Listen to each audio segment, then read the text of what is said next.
Hey gamers, welcome to the PTGC podcast. My name's Gerard. Joining me are my co-hosts, Gio and Mike. On today's episode, we're going to be talking about violence in video games, how it all started, and the future of it. I know it is a controversial topic. I don't want to say controversial. It has definitely been brought up in the media, though.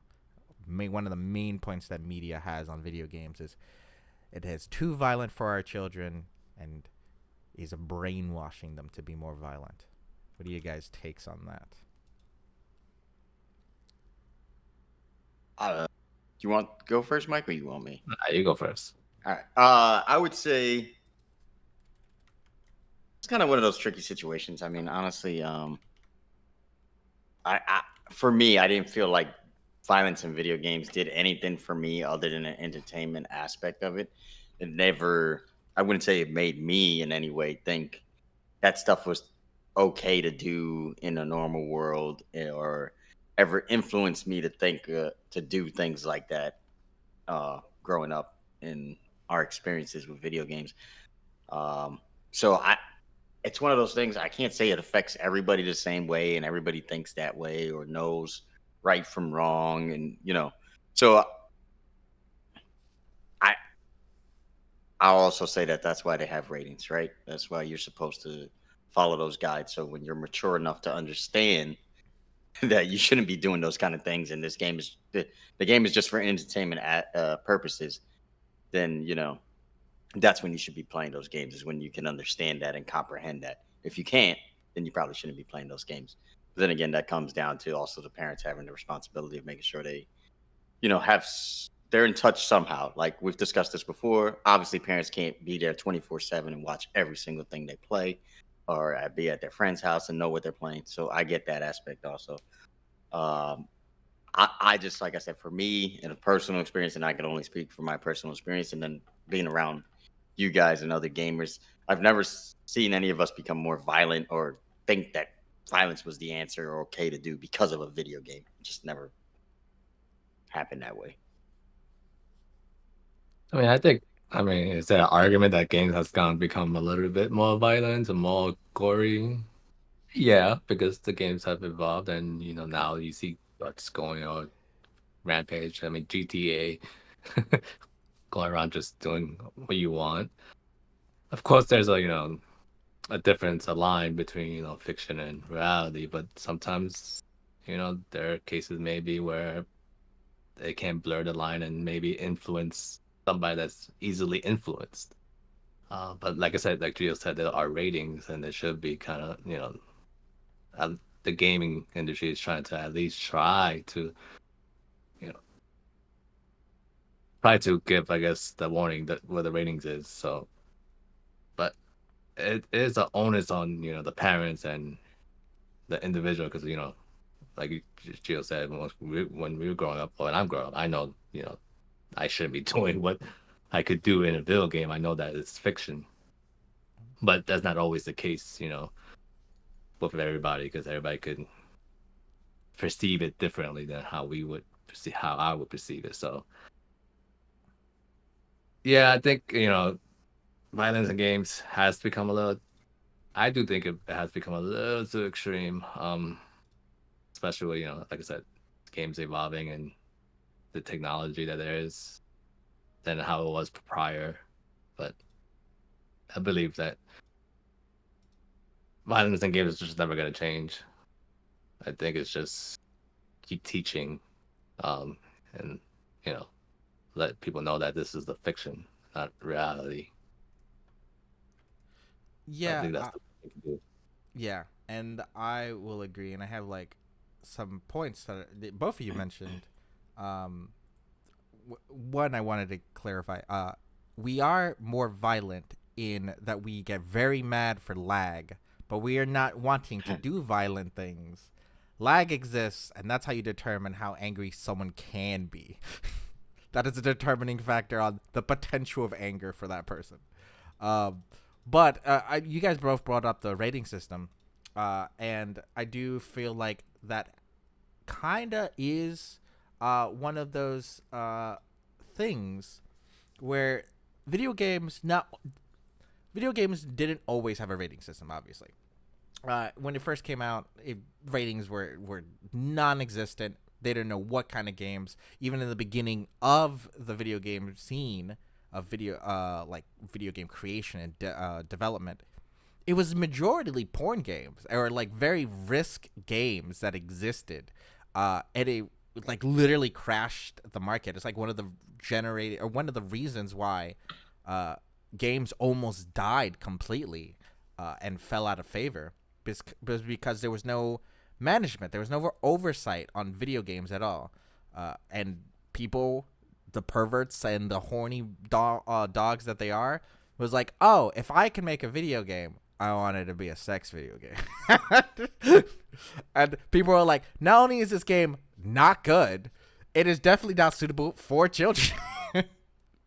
So, like, then the rating system came out, and I'm pretty sure majority of people don't even know the rating systems for the games. They don't even remember the letters for the systems. So there are 3 that are the most used, and I'm pretty sure everyone has heard of them at least. But then there's in between. So you have the E for everyone, which a lot of games would love to use that. Because like that's like majority of the Nintendo games, just like it's for everyone, even children. Then you have M for mature, and you also have last but not least T for teens. Everyone knows those 3. No one remembers that there is one above M for maturity, and it's called A for adult. And because it's rare. Yes, it's A for adults only, and there's another sub branch of E, which is E10, which is everyone 10 and older. And then you have like the ones that are pending, which I don't consider as part of ratings. They're just pending. Those are all the ratings, but no one can tell you a rating of a game that isn't M. I know GTA is M. I know Gears of War is M. I know Call of Duty is M. I'm going to assume all Nintendo games are E, but if it's not M or E, I have no idea what the rating is. Oh yeah. To be honest, I don't even look at the rating. Because once you get to a certain point, no one looks at the ratings. And if you're going to, and this is more towards parents and people that are trying, that have dependents, those are the people that need to pay attention to the ratings, not the average gamer. So if a game is being bought for a child, like Call of Duty, and it's violent, it will say on the rating, violence. The people that have majority of this antiviral kind of outlook are the same people who are not looking at those ratings. Either don't know they exist or don't know how to read them. So, something I just wanted to tie to that was because just when we started talking about it, I feel like if you're going to say video games influence people negatively with violence and stuff like that, then you also got to look at, I mean, they do the same thing with music. They do the same thing with the movie industry. But all those have ratings also. So, like, at some point, it just got to become self-accountability. Because, honestly, like I said, there's never been a song that made me want to go out there, gangbang and fucking, it just doesn't happen. It doesn't happen. So, like, for me, it's blaming art forms and different art forms, and video gaming in a sense can be taken as an art form too. It just seems ridiculous to me to an extent. At some point, you just got to have ownership.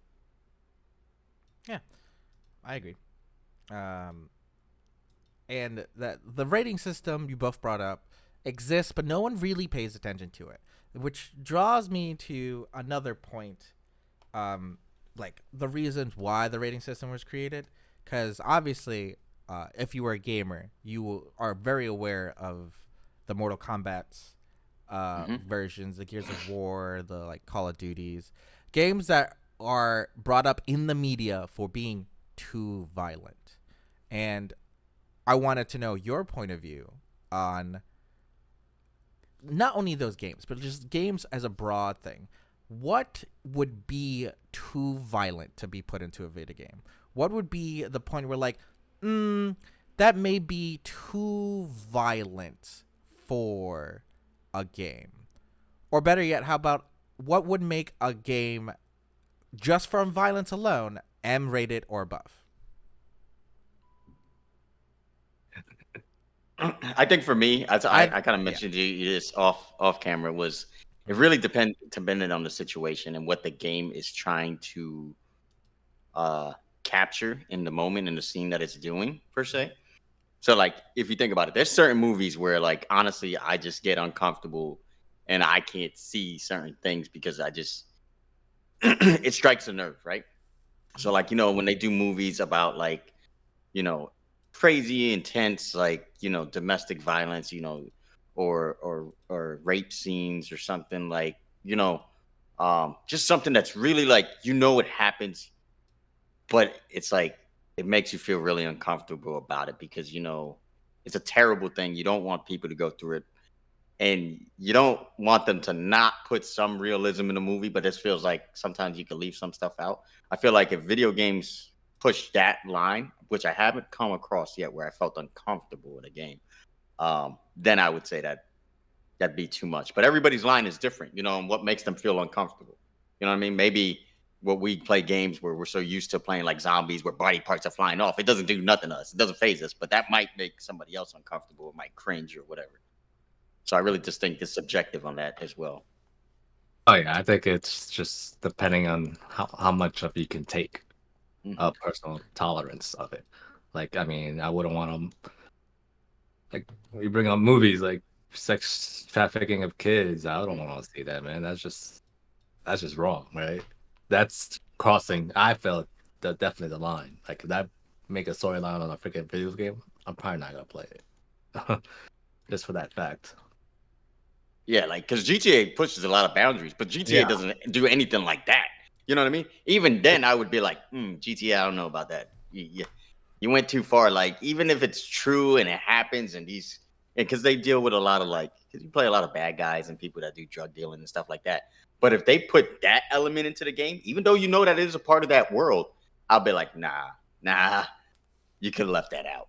The game's already is violent. I think they've touched on everything really. Besides, the untouchables, like Yeah. going to the extreme. But so it's really hard to like, because we know how far they can go. Knowing that it's just a game. But I wouldn't want to play a game something like that, just because then it's going like too far, like domestic violence. You make a game, but it's just it kind of gives it legitimacy to be able to. I don't want to say wording wrong, but like games already influence sometimes kids, and people, and they take it however they can, and yeah, the reality. I think we all know the line that like it becomes very uncomfortable because games touch on violence, everything already. Shooting, bank robbing, all this stuff. GTA has a lot of those components, but like we know that's fictional, but we know like they're not crossing a line, and I think there's certain lines that you just don't. I think, and I think people forget sometimes. Video games is supposed to allow you to live this fantasy world that is a fantasy world that you can't do in real life. You know that. You just get to experience it in a way that nobody gets harmed in real life. And like we play Call of Duty, for instance, and the Battlefield games. That's war. None of us really want to go to war. That's the reality of it. Nobody really wants to go and experience it, but we don't mind playing down a game where nobody's really getting hurt. You know what I mean? I will also say that for Grand Theft Auto is, the freedom of choice. Like, you could technically rob a bank. You could crash into someone else's car during driving. You don't even need to obey the traffic laws. But there are games that are, I don't want to say almost as bad, but like do not see that same or do not receive that same kind of spotlight or notoriety is like games like Sims. People constantly would create a sim of a person they don't like in real life and kill them off in Sims, or torture them, or put them in a swimming pool and take away the ladder to watch them drown. These are ways that people could theoretically kill someone in real life, but no, we don't call that violence. We just call that creative outlook and a way to express yourself. But the Sims doesn't receive that. Oh, that's violent. The ability to do that is kind of violent. No, it's the games that are either in mainstream media very prominent in their violence or very forward in their violence, or games that give you the choice as it. Because let's be honest, in Grand Theft Auto, I'm using my recollection here, and you can correct me if I'm wrong. There is not a moment that you are required to pick up a prostitute. There's no moment what after picking up a prostitute or doing anything like that, you are required to like, and this is a niche term, attack them until they drop the money you spent on them. That is not of requirement at any means. People that do that just because they have the option doesn't mean you have to do it. And in my thought is, if they're doing that and they do violent things, I would say they are not violent because they were given the option in the game. They were violent before that, and that is just one of their tendencies to do so. And if anything, it was a flag to show that they were already violent, not that they became violent because of the game. Definitely say that's a warning sign per se. But I think honestly in Grand Theft Auto 3 there was a mission where you had to do pick up a prostitute. I can't remember for sure, but I think that's not violent though. Picking up a prostitute is not violent. It's the aftermath. Yeah, correct. Then yeah, where you beat her up to get your money back. Yeah, got you. And just beat up random people in the freaking street just out of nowhere. I mean, there's a lot of games out there that are violent. Not all of them successful, of course, but like there are a lot of successful games as well. We mentioned Call of Duty and things like that, but like Gears of War did not like shy away from like dismemberments and body parts and just you chainsaw, like literally one of the mechanics is chainsawing someone in half. And hearing them scream. That is very gruesome. Guess what? Well received. That game went on to make a very successful trilogy and some games afterwards. It's one of my favorite games all time. Exactly. So violence is, and the argument, and this is an argument that I can't say for like I have a good defense against, is that gamers themselves, because of all the violence, are desensitized to violence in video games, so we don't see it as much of a problem. But from the outside, the violence in games seems like a lot and too much. And I can't, like, there's no defense to it, because I will say it is desensitizing to always see violence in games. But so is, like, watching movies that are commonly doing the cliches, or the media telling me another thing has happened that has happened like 4 times that month. And I just go like, we as a society are being desensitized all the time. Just because it's in another form of media doesn't make it any worse.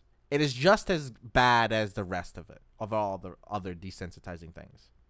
Well, that's what I was saying too. Like with movies and certain movies and topics they touch on, it can just be uncomfortable, and it kind of just comes to games too. Like some people know they don't like those kind of games, and they stay away from those kind of games. It's just really, you just got to know yourself. And I'd say also, like you were saying before though about the red flag, like sometimes that's just a sign that, I mean, realistically, some people just have a mental illness. That's just the the realism of it, you know. And it's not to no fault of their own either. So it's give and take. I get what they're saying with like maybe there's a line not to cross so much. Maybe they don't have to do the gory type games if they want to do a rating higher than mature to really get um parents to understand that this game really isn't for their kid, you know, because maybe some of the mature games that we have probably shouldn't even be mature. They should be a little higher. Yeah, It's just and that's a good point. I like how I saw Mike speak, but I didn't hear anything. But I actually have a counterpoint to that then. And you brought it up. What would you think the rating system needs in order to be more efficient? Do we need more ratings, or do we need to be more strict on what every rating means? And both of these, in both regards, these need to be more front forward to parents who are buying games for the children, or for people who have certain, like, I don't want to say needs, but like certain adversity to some kind of genre. Because I do know nowadays there's disclaimers if some scene is going to be very violent, like specifically in video games. Like before a cutscene happens, like, hey, this is going to be very violent. If you don't want this, you can skip this, and we'll just give you like a synopsis or whatever what happened. Or should there be an alternative of just like, if you bought this game, it is at your own risk?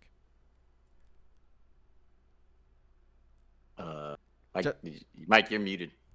Yeah. You're muted. I'm muted. Yeah. I don't know about in-game, like, before a gory scene to put up, like, a warning, but, like, I would say prior to buying the game, like, when you're doing advertising, you know, you should put, like, a disclaimer. I know the rating is there, but, like, hey, you know, big disclaimer. Buy at your own risk. This is what we have, what this game is potentially has. So I think something like that. Yeah, I agree. I think it's kind of, I mean, really, at the end of the day, you're buying at your own risk. You know what I mean? Yeah.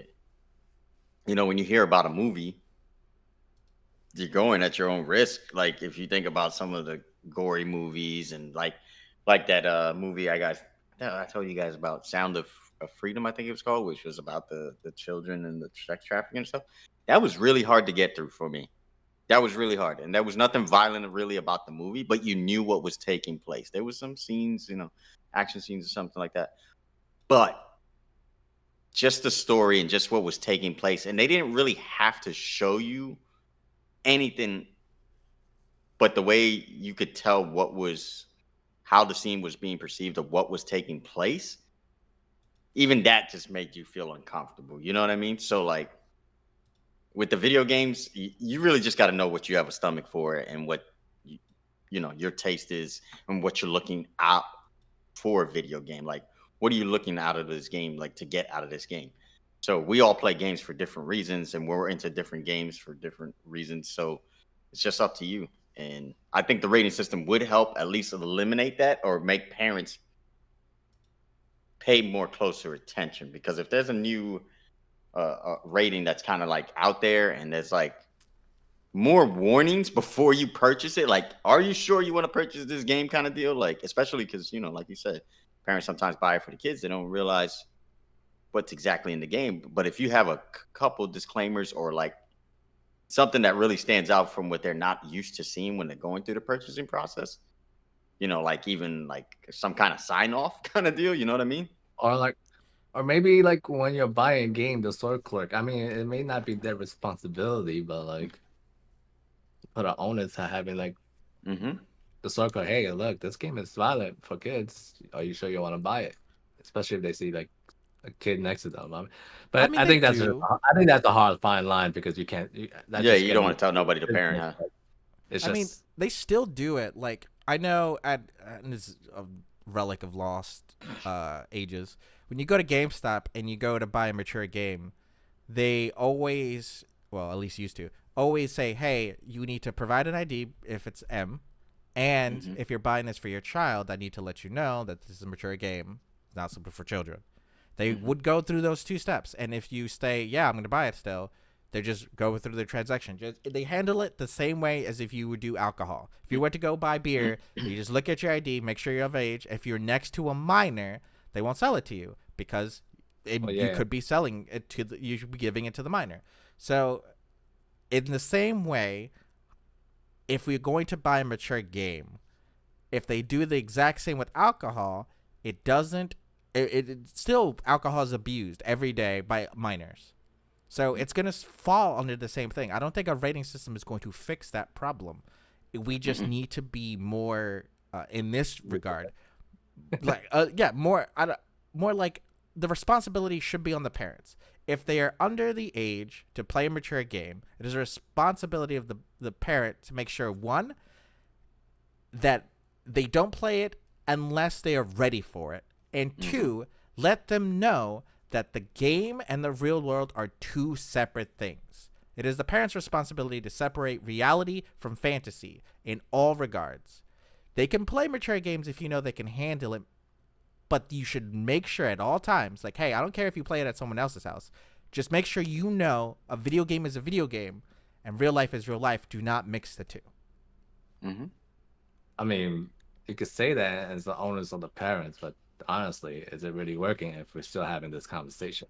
It is. Well, the conversation now and has always been like parents against the video game companies. Like, it's the video game companies' fault for trying to appease gamers. Because again, Gio even said it. Gears of War is his favorite, I would say, franchise, or at least game, and that is violent as hell.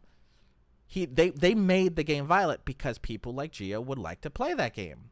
The violence is an added part. It is a pro. People will like games that are violent if it hits the world lore. So I do think devs shying back on violence is, and this is a hardful, weird take to have.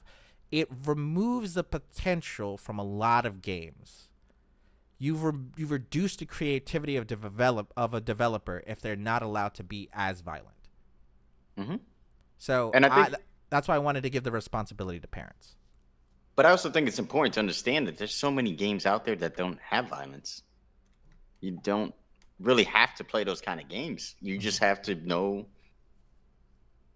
the gaming world. You have to know what to play, what's out there that has no violence at all. Like, you think of games like Candy Crush, stuff like that.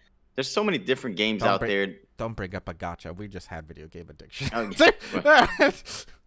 All I'm saying is it's not violent. It might promote gambling addiction, but it's not violent. A different problem. Yeah, it might create a different problem.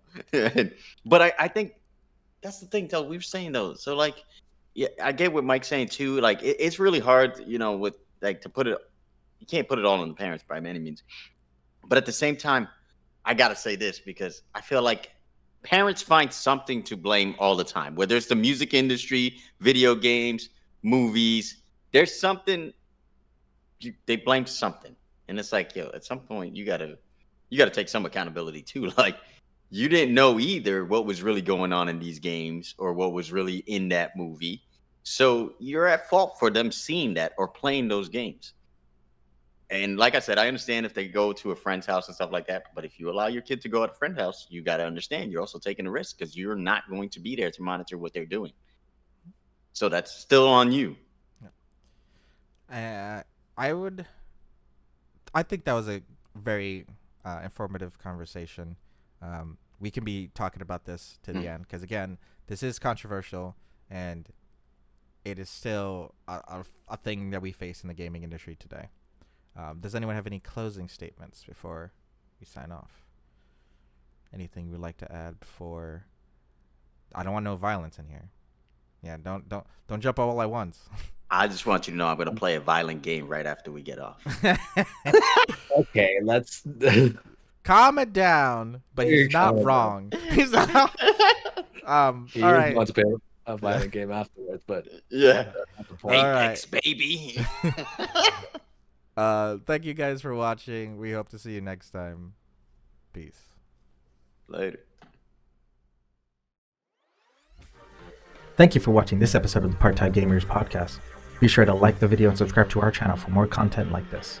And follow us on our other social platforms on TikTok, Instagram, and Discord. Links for those will be provided in the description. Thank you again. We will see you on the next episode of the podcast. And make sure you make some time for video games.